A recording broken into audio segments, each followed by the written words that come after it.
Hello Neverwinter. You may be wondering, how can I possibly do a Deathless MLMD, Master Lair of the Mad Dragon? And the main obstacle is of course the first boss. This video is it's one potential strategy for how to do that.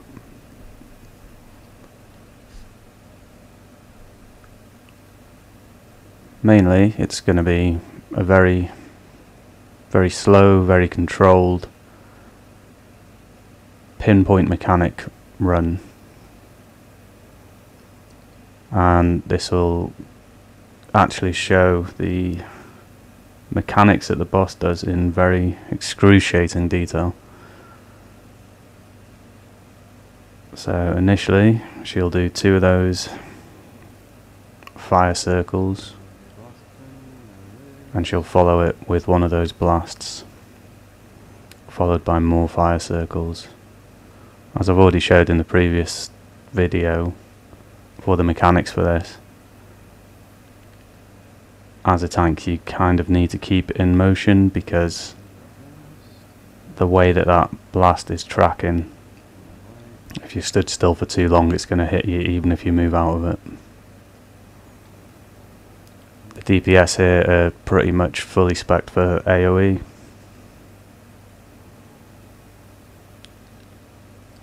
And that's because the bigger danger beside the boss is actually the mobs that pop up.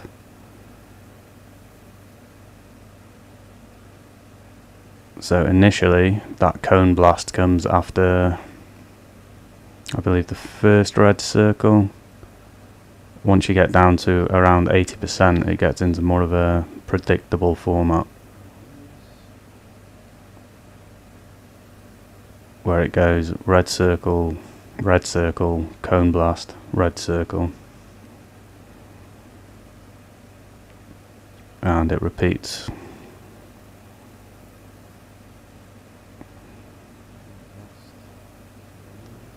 Like so.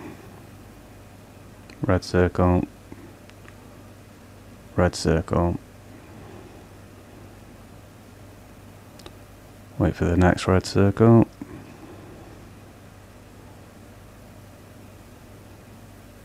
cone blast.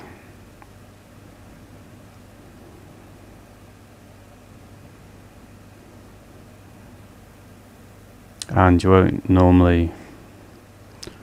won't see this under normal circumstances with big burn on the boss, but the fact that we did this way has given me the opportunity to really see the order in which these happen. And that pattern maintains down to 40%, where it switches up again with the rail tracks.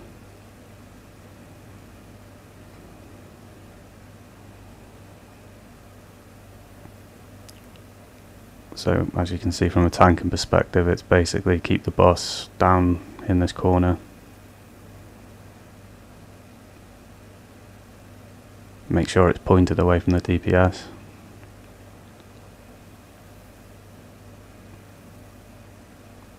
and obviously now that we know when that red cone is going to pop up, we can ensure it's pointed in a direction that's not going to interfere with the DPS.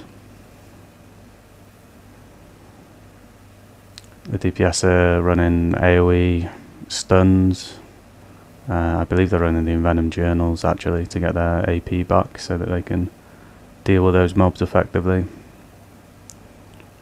I'm running the new mounts, the Red Dragon, because that's got a nice AoE debuff which I can occasionally throw on the mobs when they come close enough.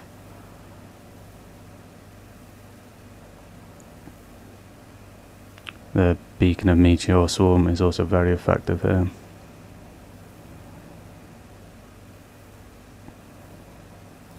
Due to it doing an AoE stun along with its AoE debuff.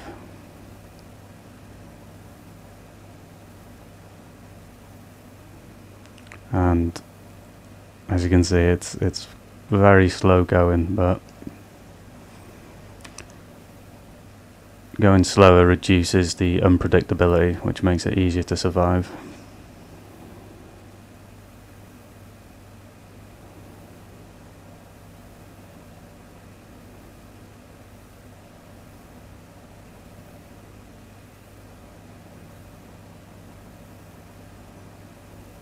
Incidentally, we're making sure that we're not picking up the aggro from those imps, because we want the DPS to be able to pull it away.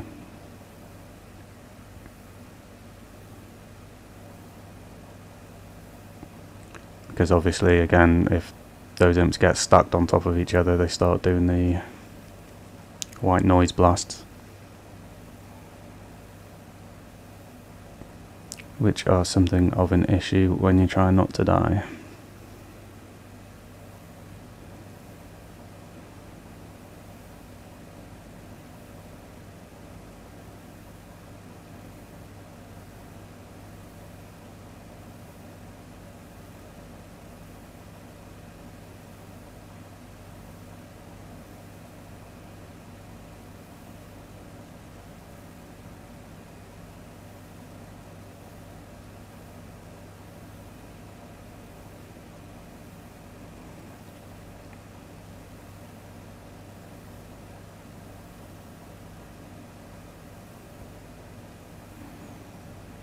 It's usually a mob spawn at 50%.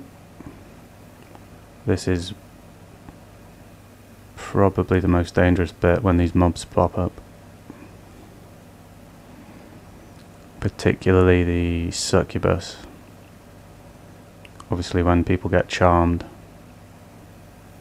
they're no longer able to dodge out of reds, which can cause,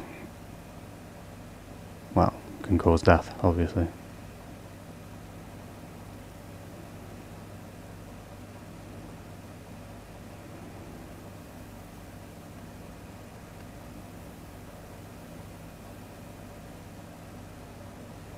You'll notice I'm using the Blazing Aegis there, I believe it's called. That's actually a very good tank item.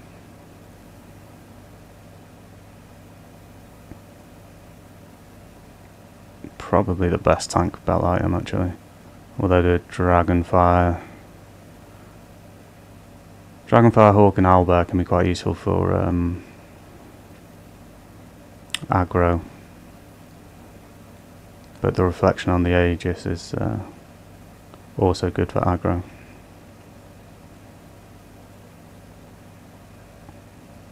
That is a Zen item from a Zen pack, so if you want to pick one up, I do believe it's limited time.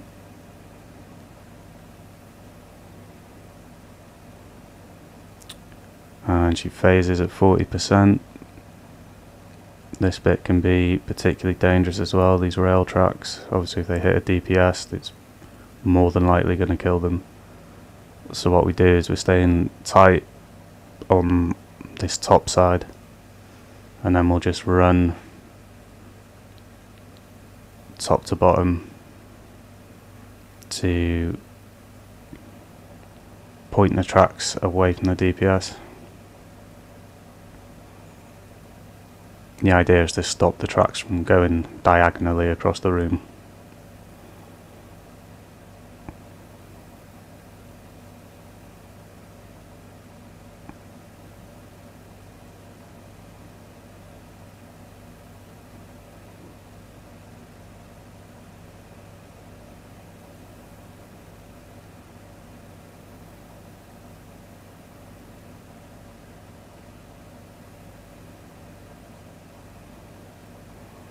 Obviously you're going to have to be capable of surviving a bit on your own, because the healer's going to be very much concentrating on the DPS.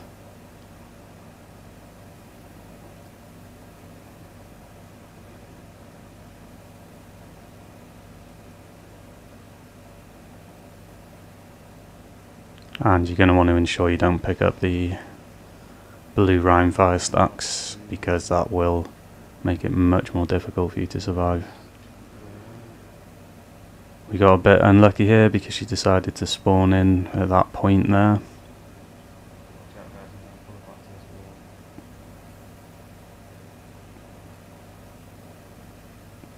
It's usually better if she She can spawn in at one of the 4 corners, so ideally she would have spawned in at the corner where we were tanking her already. So this pattern changes now. You get 2 rails before you get a cone blast.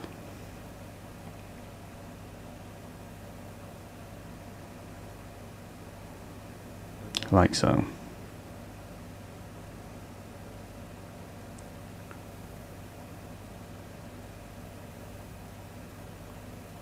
And you'll be safe down to, I think it's 10 or 20% that pattern will hold. Rail 1.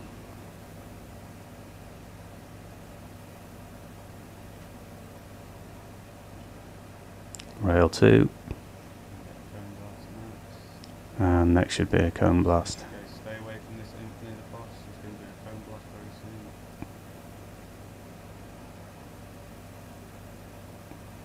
soon. Obviously you've got to have your wits about you here. It's very hard to see what's on the floor with all those mobs standing on top of you.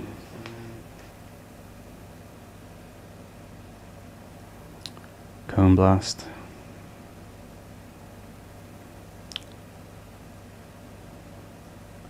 Red, red.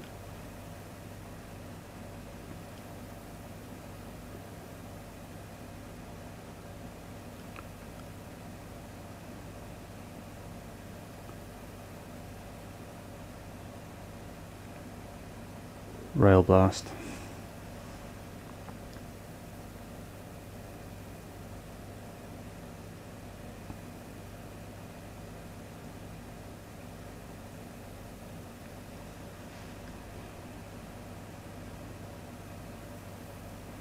Cone blast.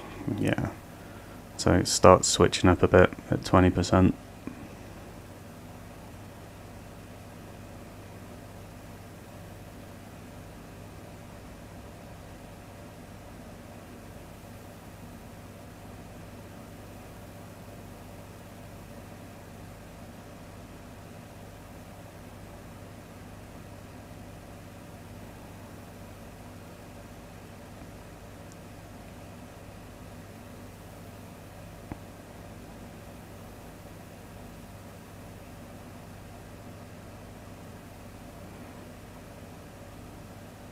Although that was 2 rail blasts and a cone blast again.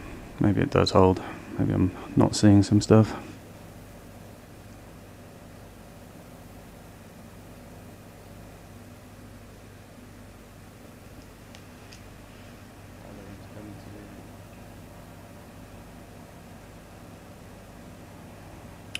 Two rail blasts. Should be followed by a cone blast.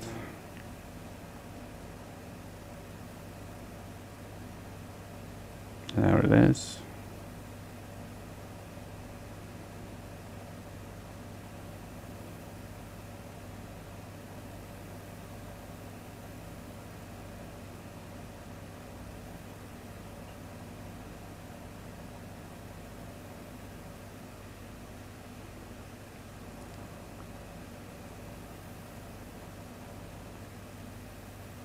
And like with the other strategy video for this that I've done, and try to stay pretty close to it, and then just sort of move in a semicircle.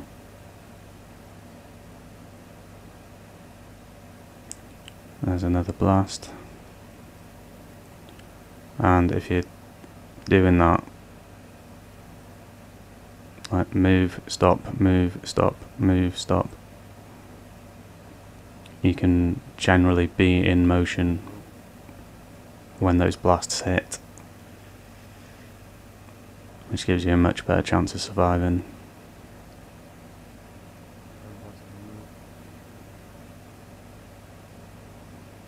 Obviously, unless you're doing it this slow, it's going to be a lot more chaotic and more difficult to predict.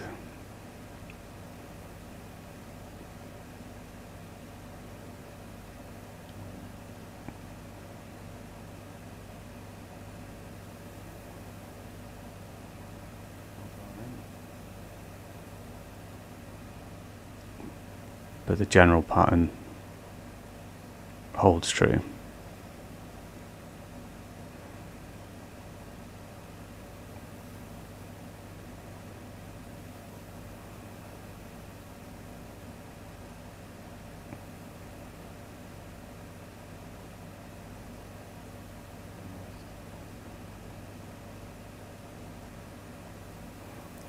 With the caveat, of course, that they are still tweaking this, and the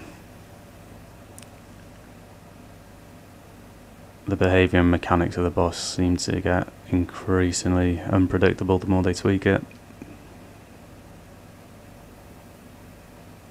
Sexy. There we go. As fuck. To do with Deathless, it's stack AoE powers, go slow, and do the mechanics very well. If you like the video, please leave a like. If you like a lot of videos, please subscribe. Take it easy. Thank you for watching. Yeah, we got the strategy.